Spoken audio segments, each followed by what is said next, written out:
আসসালামু আলাইকুম hi viewers, আপনারা সবাই কেমন আছেন? আমরা আমাদের বাড়ির পুকুরে মাছ ধরার জন্য আমি বাতিয়া জিহাদ, ইলিয়াস সানি এবং রায়হান আফসার আমরা সবাই মিলে এবং তসলিম সবাই মিলে মাছ ধরার জন্য পুকুরে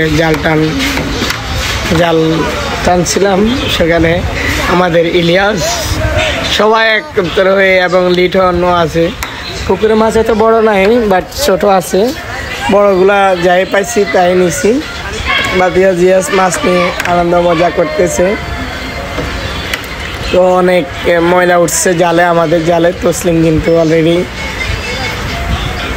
অনেক ক্লান্ত হয়ে গেছে এবং মাছ নেওয়ার জন্য কাতল মাছ এবং একটা কাতাল মাছ নিয়েছি। কাতাল মাছটা পরবর্তী আমি বলছি জিয়াদকে পালাই দিত। রুই মাছ, মিরিকা মাছ, তেলাপিয়া মাছ এবং আমাদের নোয়াখালী ভাষায় বলে হোয়াইলা মাছ। সব দিক মিলে আমরা 3 থেকে 4টা টান মারলাম। বসটার টাকা কই বয়সে আমার টান উত্তেজনায় আমরা মাছ ধরার জন্য সবাই মিলে কত টাকা দেখি।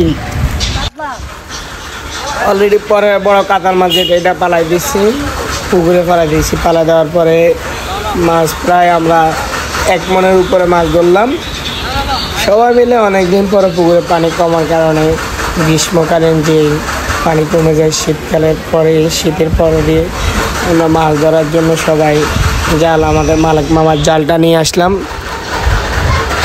আমরা এখানে ভিডিও যাই দেখতে পাচ্ছেন, এখানে সব টান মিলে ভিডিও যে ফুটেজ, এখানে জালের ভিডিওটা কম আনছি আমরা। আরেকটা 3 নাম্বার টান দেওয়ার জন্য আমরা জাল প্রস্তুতকরণ করছি। মাছ আমাদের সাথে যে মন আছে খেলাচ্ছে, মাছ আমাদের সাথে বড় ক্রিকেট খেলতেছে। মাছ অলরেডি জালের এপাশ ধরলে ওপাশ ধরার মতো লোক নাই, সবাই খুব মজা মাস্তি করতেছে।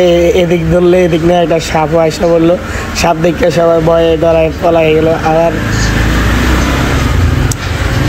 নোয়াখালী মানুষ তো বুঝে তো সবাই আমরা একটু মজা মাস্তি করি। নোয়াখালী বলতে তো একটু মজা মাস্তি করি। নোয়াখালী মানুষগুলো আসলে আনন্দদায়ক এবং মজা দিতে পারে।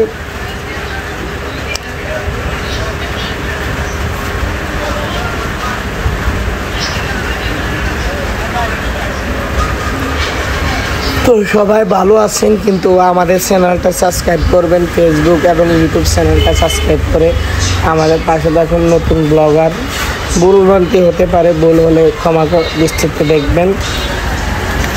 একটু সাপোর্ট করবেন। এমবি তো এমনি মোবাইলে খরচ করেন, অনেক এমবি যায়, বাট আমাদের ভিডিওটা একটু দেখলে তো আপনি একটু এমবি খরচ হলো, আমাদের একটু ভিউটা বাড়ে। বুঝছেন? একটু সাপোর্ট করলে, বড় বড় ইউজারদেরকে আপনারা সাপোর্ট করেন, ছোটোদেরকে তো আর সাপোর্ট করেন না।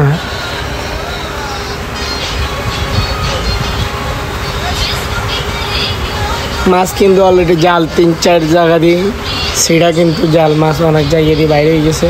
পানির কালারও চেঞ্জ হয়ে গেছে। 5 থেকে 6টা টান দিলাম জাল, তার কারণে পানির কালারটাও চেঞ্জ হয়ে গেছে। এখন জাল উপরে উঠানোর পালা। এটার জন্য আমাদের ইলিয়াস সানি একটু দক্ষ আর লিটন একটু দক্ষ, তার কারণে ওরা আগ থেকে এসব কাজ পারদর্শী। তারা জেলে বিভিন্ন সাগরে মাছ টাছ ধরে। আমরা তো আর নতুন, ওদেরকে নিয়ে আজকের পথ চলা। তো গাইস সবাই ভালো আছেন, আল্লাহ হাফেজ।